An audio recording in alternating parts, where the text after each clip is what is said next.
श्रीमद् भागवतम में यहाँ पर बहुत सुंदर वर्णन है। कृष्ण कृपा मूर्ति श्रील ऐसी भक्तिवेदांत स्वामी प्रभुपाद जी बताते हैं कि प्रत्येक गृहस्थ को, प्रत्येक व्यक्ति को अपने जो मेहमान हैं, जो अतिथि हैं, उनका हृदय पूर्वक, सम्मान पूर्वक आवभगत करनी चाहिए, उनका स्वागत करना चाहिए। और मित्र का नहीं, शत्रु का भी। यदि शत्रु भी घर पे आए तो उस शत्रु को ऐसा न लगे कि वो शत्रु के घर पर आया है, वो भयभीत न रहे।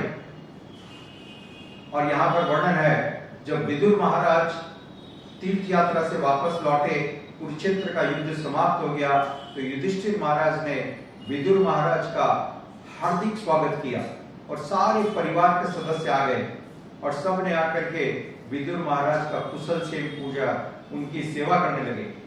विदुर महाराज ने स्नान किया और उनको नाना प्रकार के प्रसाद परोसे गए, उन्होंने प्रसाद पाया और फिर विश्राम किया। इस प्रकार से श्री प्रभुपाद जी कहते हैं, प्रत्येक गृहस्थ को मित्र नहीं, शत्रु को भी अत्यंत आदर और सम्मान के साथ स्वागत करना चाहिए, सत्कार करना चाहिए। और ये वैदिक परंपरा है। यहाँ पर हम सारी दूसरी परंपराओं से भिन्न है। यहाँ पर शत्रु का भी स्वागत करने का बतलाया है। और ऐसे अनेक उदाहरण हम देखते हैं। प्रमुख उदाहरण है शल्य का। शल्य माद्री के भाई थे, मद्र के राजा थे, और माद्री की दो संतान थी, नकुल और सहदेव, जो 5 पांडव हैं, आप जानते हैं। तो जब कुरुक्षेत्र के युद्ध की घोषणा हो गई तो सारे राजा अलग अलग प्रदेशों से कुरुक्षेत्र के युद्ध में भाग लेने के लिए आने लगे, कोई कौरवों के पक्ष में, कोई पांडवों के पक्ष में। तो चूंकि मद्रराज शल्य वो पांडवों के मामा हैं, माद्री के भाई हैं, तो वो पांडवों के पक्ष में निश्चित रूप से युद्ध करने के लिए आएंगे। और उनके पास बहुत बड़ी सेना थी, 2 अक्षौणी सेना थी उनके पास, और वो अत्यंत महान योद्धा थे, कुशल रथ चालक थे, रथ सारथी थे। तो इस प्रकार से महाराज शल्य अपनी सेना के साथ उन्होंने प्रस्थान किया और कुरुक्षेत्र के लिए। और प्रतिदिन वो कहीं पड़ाव करते, कहीं पर रुकते, रात को विश्राम करते, और जहां विश्राम करते वहां पर दुर्योधन ने अपने सेवकों को लगा के रखा।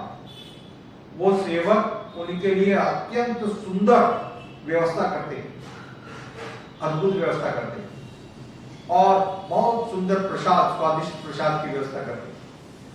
तो इस प्रकार से शल्य प्रतिदिन प्रसन्न होते, ये तो बहुत अच्छा है, कौन अरेंजमेंट कर रहा है।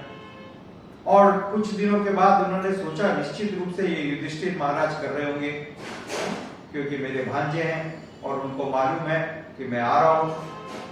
तो ऐसा उन्होंने मन में सोचा। और जब वो कुरुक्षेत्र पहुंचने वाले थे, उसके पहले वाली रात को बहुत ही सुंदर अरेंजमेंट किया हुआ था, सारी व्यवस्था की हुई थी, और अद्भुत स्वादिष्ट भोजन था।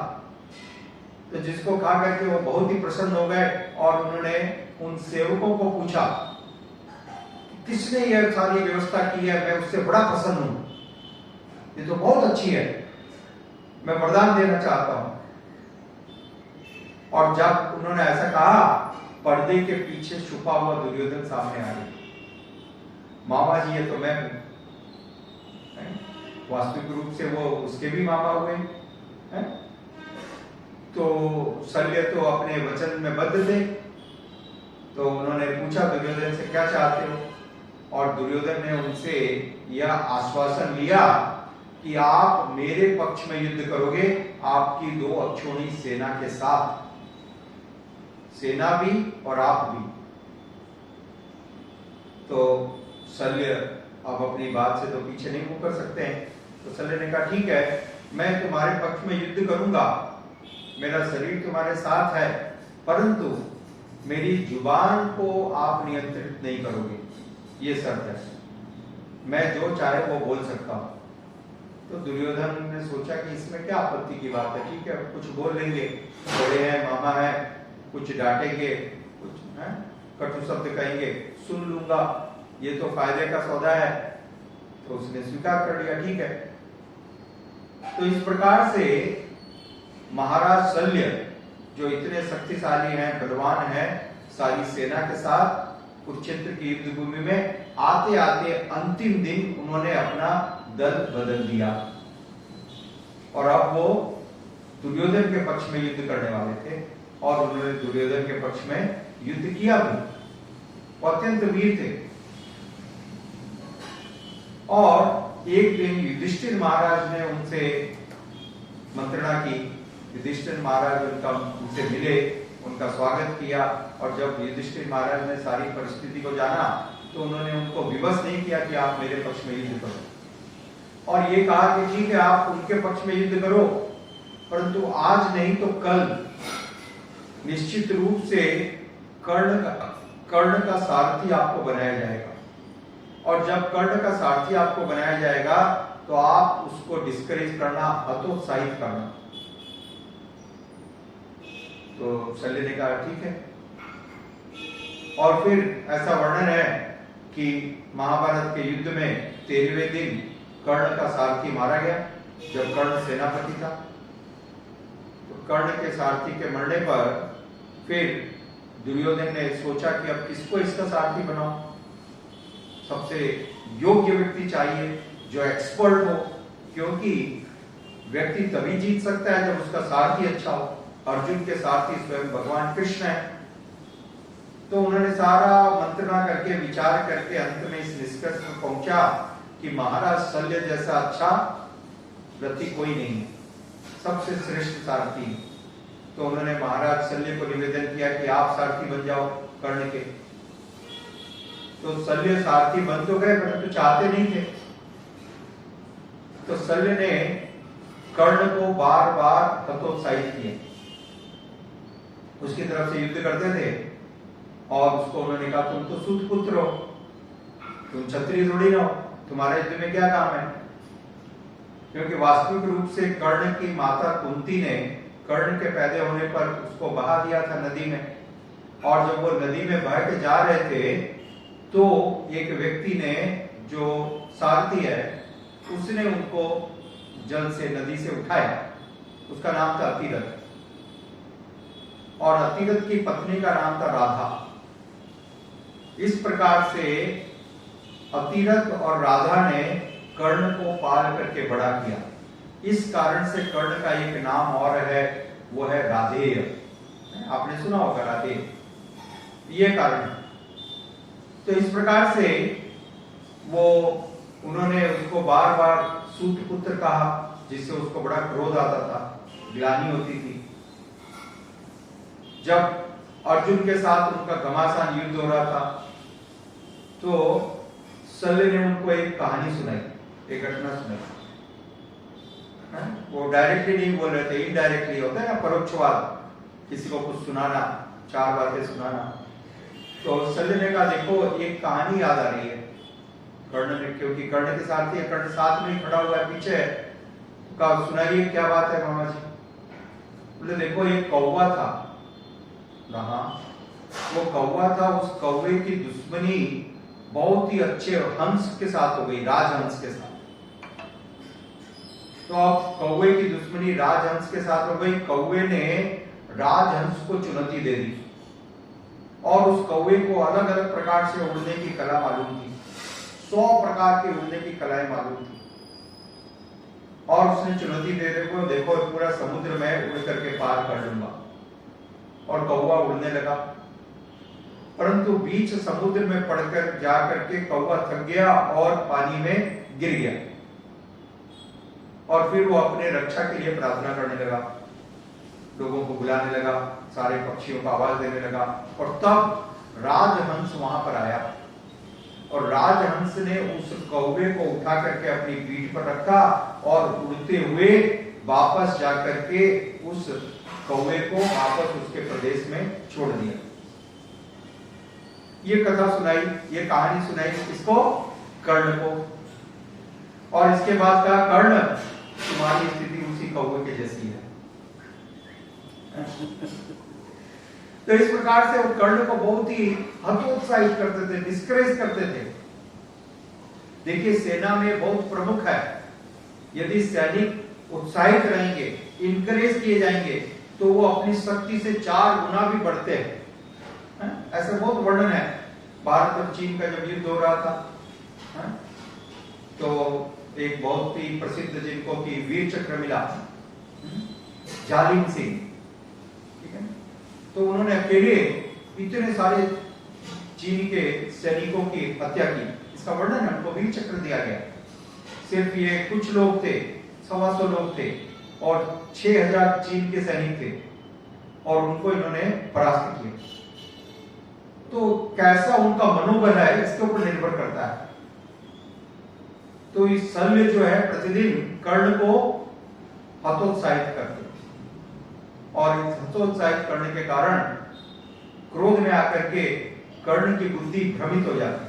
भगवत गीता में भगवान ने बताया, क्रोधा भवति सम्मोहा स्मृति विभ्रमा।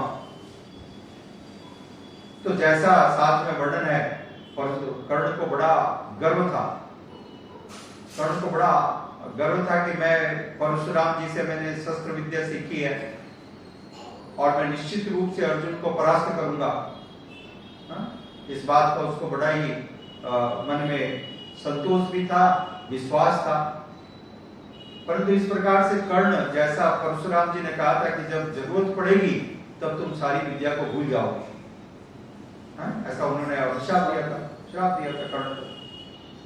तो यहाँ पर शल्य के कारण भी उनका मेंटल डिसबैलेंस हो गया, और वो सारी चीजें भूलने लगी, क्योंकि स्मृति विभ्रमा, स्मृति भ्रंशा बुद्धिनाशो बुद्धिनाश प्रणश्यति। ठीक है, जब स्मृति विभ्रमित हो जाती है तो बुद्धि काम करना बंद कर देती है, और जब बुद्धि काम करना बंद कर देती है तो विनाश होता है।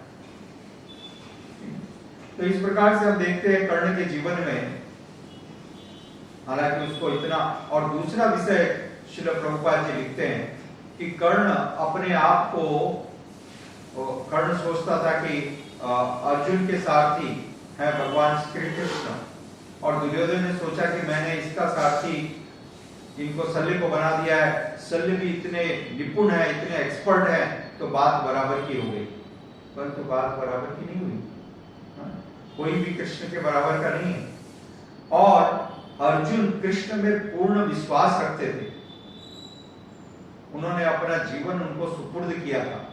यह अंतर है, कर्ण ने अपना जीवन शल्य को सुपुर्द नहीं किया था, दोनों एक दूसरे के प्रतिद्वंदी थे। तो इस प्रकार से मुख्य विषय यह है कि जो शत्रु है उसका स्वागत भी मित्र के भांति करना चाहिए। ये श्रीमद् भागवतम का विशेष सीख है सबके लिए। और हम देखते हैं यहां तक कि दुर्योधन ने भी किया। जब पांडव उनके पास आए रात के संध्या के समय और उन्होंने वो 5 तीर मांगे, जो दुर्योधन भीष्मदेव से उधार लेकर के आए थे कि मैं अपने पास रखता हूं, आपके ऊपर भरोसा नहीं है, सेफ्टी रहेगी, राइट। दुर्योधन ने वो 5 तीर रखे थे ना, सोने के तीर, तो वो तीर मांगने के लिए पांडव आए और दुर्योधन ने स्वेच्छा से 5 तीर निकाल के उनके हाथ में रख दिए। तो देखिए ये शास्त्र का निदर्शन है। ऐसा तो उस समय भी होता था। इतने बड़े शत्रु, अपने सबसे बड़े शत्रु, राइट, दुर्योधन चाहता था उनकी हत्या करना, यही उसका एकमात्र प्रयोजन था। फिर भी जब उसके घर पर आए, उसके खेमे में आए, तो उसने उनका स्वागत किया। यह है वैदिक संस्कृति, यह है सनातन संस्कृति। सनातन धर्म में शत्रु का भी स्वागत करते हैं। और दूसरे जगहों पर देखो आप, बड़े से बड़े मित्र का, मित्र की तो बात छोड़ दो, पिता का, पुत्र का, माता का गला काटने में संकोच नहीं करते। यह अंतर है सनातन धर्म में और दूसरों में। तो गौरव का विषय है और यह भारतीय संस्कृति है कि शत्रु को भी मित्रवत व्यवहार करना चाहिए यदि वो हमारा मेहमान है, अतिथि है। हरे कृष्णा। श्रील प्रभुपाद की